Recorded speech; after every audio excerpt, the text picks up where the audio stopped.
उस एक मीडिया वाले ने मेरी बात कराई थी उससे। तो वो यही कह रहा था, क्या हो गया, क्या कर रही हो। मैंने कहा मेरी मर्जी जो कर रही हूँ, मैं अपनी से यहाँ खुश हूँ। तुम छोड़ के जा चुके थे, मैं सचिन की शादी कर चुकी, हम नेपाल में शादी कर चुके थे। एक ना एक दिन इसको हम जेल कराएंगे कराएंगे, ये डिपोर्ट होगी होगी। भारत में सीमा हैदर के पांव नहीं जमने देंगे, नहीं जमने देंगे, नहीं जमने देंगे, नहीं जमने देंगे।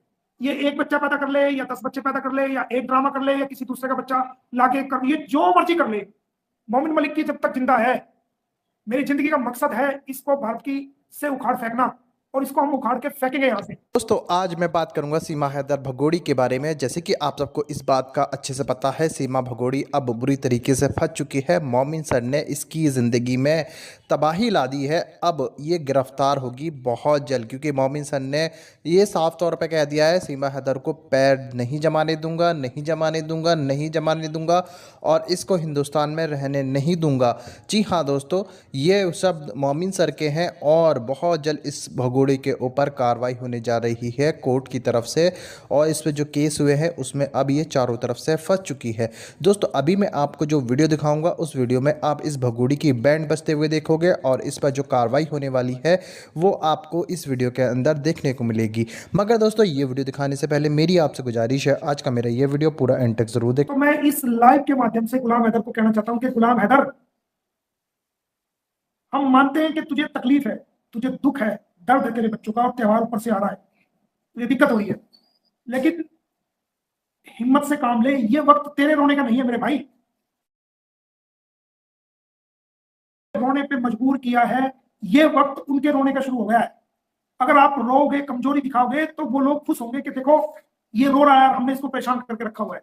तो तुम्हें हंसने की जरूरत है, तुम्हें हिम्मत हारने की जरूरत नहीं, बल्कि हिम्मत रखने की जरूरत है, क्योंकि तुम्हारा काम बिल्कुल नजदीक लग गया है। हमारी विदेश मंत्रालय से, उनके अधिकारियों से जो डिस्कशन चली है, उस पर उन्होंने हमें कहा है कि पीरियड शॉर्ट टाइम है, और 1 तारीख की ईद हो सकती है, 31 की ईद हो सकती है, मतलब ये ईद हो सकती है, तो शॉर्ट टाइम में प्रोसेस कर पाना मुश्किल है।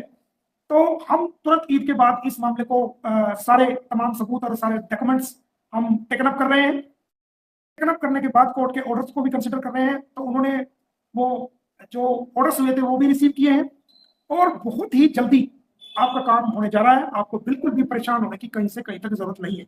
ये वक्त आपका रोने का नहीं है मेरे भाई, ये वक्त आपका हौसला करने का है। ये वक्त तो जो आपके सामने खिलाफ पार्टी है उनका रोने का वक्त शुरू हो गया है।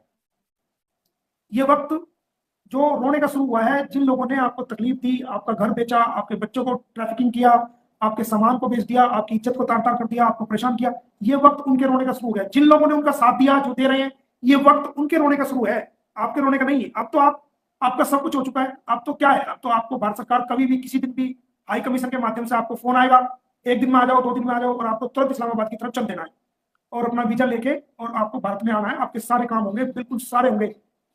कल की या परसों की जो ईद है वो आपके लिए दुखदाई इसलिए हो सकती है कि बच्चों से मिलना नहीं हुआ, लेकिन इस ईद के बाद जब आप वीजा लेकर भारत में आ रहे हो और आपको बच्चे मिलेंगे जो रखवाए जाएंगे आपके साथ, हर रोज आप ईद मनाओगे, डेली आपकी ईद होगी।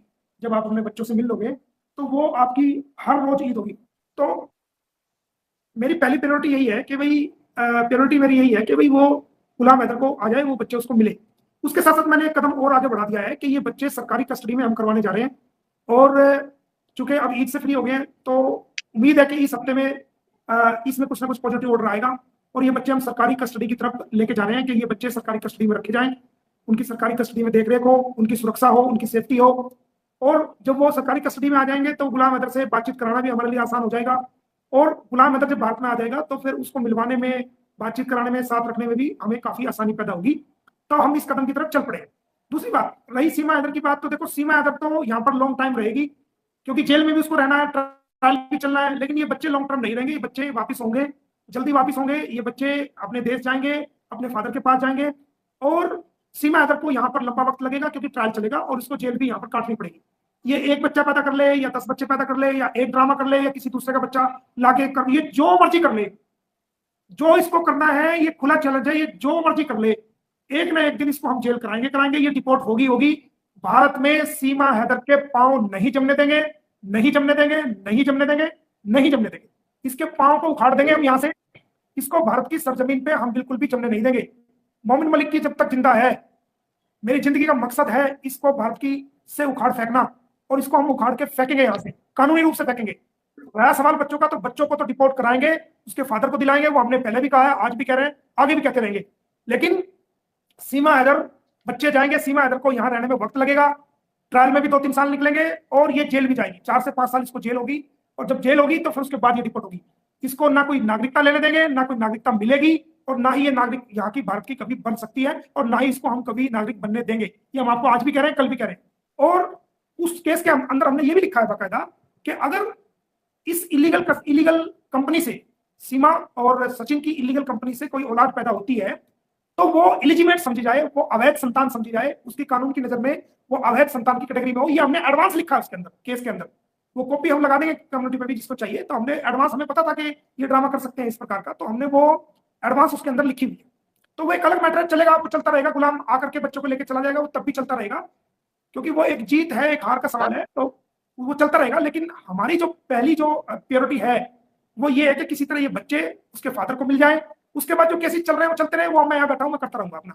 ये 2 केस है, एक केस जिसमें जमानत हुई है, एक केस तो वो है जिसमें इसकी अंडरटेकिंग है और शर्तें हैं कि आप बगैर परमिशन के नहीं जाओगे। वो केस अलग है, वो चल रहा है आपके दूसरी कोर्ट में। जो हमने केस डाला है, वो डाला है फैमिली कोर्ट्स के अंदर, जहां हमने इसकी मैरिज को चैलेंज किया है, इसी के इलीगल रहने को चैलेंज किया है। वो फैमिली कोर्ट में अभी कोई एविडेंस नहीं हुई, वो अलग स्टेटस है। और जो स्टेट केस है जहां पर कंडीशन लगी हुई है, वो दूसरा केस है जो कि अलग उसमें चल रहा है, अलग दूसरी अदालत में चल रहा है। तो उसमें अभी तक चार्जशीट नहीं आई। हाँ, जैसे ये चुपचाप जाती है, इधर उधर जाती है, तो हमने कई बार वहां की पुलिस को अप्रोच किया कि ये बिना परमिशन के कैसे जा रही है, कैसे इसको ले जाया जाता है। तो वहां की पुलिस को चाहिए कि अगर ये वहां से बाहर जाती है, उस इलाके को छोड़ के जाती है, तो इस पर नई एफआईआर दर्ज करे। क्योंकि जो पाकिस्तान के लोग भारत में आते हैं उनको सिटी वाइज वीजा मिलता है, सिटी वाइज। ये तो इलीगल आई है। जो वीजा लेके भी जो लोग आते हैं उनको सिटी वाइज वीजा मिलता है। अगर मिसाल के तौर पे पानीपत का वीजा मिल गया, दिल्ली का मिल गया, या फिर गौतम बुद्ध नगर का मिल गया, अगर वो इंसान जिसको पानीपत का वीजा मिला है, दिल्ली का वीजा मिला है, और वो इन दोनों शहरों को छोड़कर कहीं तीसरी जगह पर रहता है और उसका वहां का वीजा नहीं है, तो उसके खिलाफ भी एफआईआर नहीं दर्ज होती है जो वीजा लेके आया। ये तो इलीगल आई हुई है। अगर इस प्लेस को छोड़कर वो कहीं भी जाती है बगैर परमिशन के, और परमिशन भी पुलिस की नहीं, परमिशन भी होम डिपार्टमेंट की लेनी पड़ती है, तब वो एक जगह से दूसरी जगह पर मूव कर सकता है। अदरवाइज एक नई एफआईआर होगी। लेकिन ये तो वहां रबूपुरा पुलिस की जिम्मेदारी है, वहां के इंटेलिजेंस ब्यूरो की जिम्मेदारी है, वहां की जो लोकल पुलिस, यूपी पुलिस का इंटेलिजेंस जो ब्यूरो है, उनकी जिम्मेदारी है कि वो इसको छानबीन करके रखे। अगर ये बगैर परमिशन के कहीं जाती है तो उस पर एक नई एफआईआर फॉरेन एक्ट के तहत जो है वो दर्ज करे, और उनको करनी चाहिए। मैं क्या रहा हूं कि अभी ये जितना मर्जी कूद ले, नाच ले, ड्रामा कर ले, जो मर्जी कर दे, जब इसमें मुसीबतों का पहाड़ टूटेगा तो चारों तरफ से टूटेगा। चंडीगढ़ से भी, गौतम बुद्ध नगर से भी, पानीपत से भी, हर जगह से इसके ऊपर ऐसी परेशानियां, मुसीबत आएंगी कानूनी रूप से कि इसको ये समझ नहीं पाएगी कि इधर जाऊं, कहां जाऊं, क्या करूं। और इसके जो इधर के जो इसके चाटुकार लोग हैं वो भी एक भी नजर नहीं आएगा, क्योंकि मुसीबत में कोई आदमी नजर नहीं आता, खाली बनी के यार सब होते हैं। तो इसको आटे दाल का भाव उसको पता लग जाएगा। इसको चारों तरफ से जो है ना, इसके चारों तरफ से जब तक कार्रवाई नहीं हो रही, जो एक में भी कार्रवाई शुरू होगी सही तरीके से, तो इसमें बहुत बड़ा फर्क पड़ेगा। तो वो आने वाले समय में सबके सामने आएगा। वो मैं कह रहा हूँ कि ये यहाँ रहेगी भी लंबे टाइम, क्योंकि केस इस पे इतने ज्यादा हो गए, इतनी जल्दी इसको नहीं जाने देंगे हम। इसको जेल का प्रसाद दिलाएंगे पहले अच्छी तरीके से, उसके बाद जो है तुम्हें रिपोर्ट होगी, फिर वहां पाकिस्तान की जेल में आप इससे आपकी जारत होगी, इससे वहां करना है इसकी जारत। तो अभी तो हाल फिलहाल तो इंडिया में ही रहने देंगे। यहाँ इसको ट्रायल फेस करने हैं, कई केस इसमें है, वो ट्रायल फेस करेगी। हाँ, बच्चों की है कि बच्चों को हम चाह रहे हैं जल्दी से जल्दी जो है वो गुलाम हैदर को मिले, उसकी हमने कोशिशें जारी कर रहे हैं। और अभी मैं आपको बता दूं कि गुलाम हैदर के विजय के हवाले से भी जो मैं आपको बता रहा हूँ कि तकरीबन सारा वर्क विजय का, गुलाम हैदर का हो चुका है। अधिकारियों से दिल्ली हमारी बातचीत हुई है, उन्होंने कहा है कि अब ईद में कम वक्त होने की वजह से हमारी थोड़ी मजबूरी है, क्योंकि अधिकारी लोग सब ईद पे छुट्टी भी होते हैं, सरकारी छुट्टियां भी कई बीच में आ गई है, इसमें प्रोसेस भी कंप्लीट करना पड़ता है।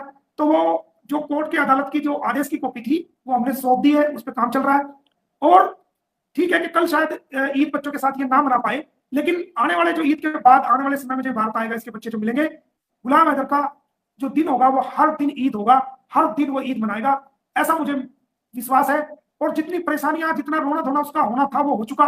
अब उसको रोने की जरूरत नहीं है, उसको हंसने की जरूरत है, खुश होने की जरूरत है। उसके सारे काम कंप्लीट होने जा रहे हैं, और उसकी हर दिन उसका ईद होगा, हर दिन उसका जो है सुनहरी दिन होगा, हर दिन उसके लिए अच्छा दिन होगा, हर दिन उसके लिए खुशखबरी का दिन होगा।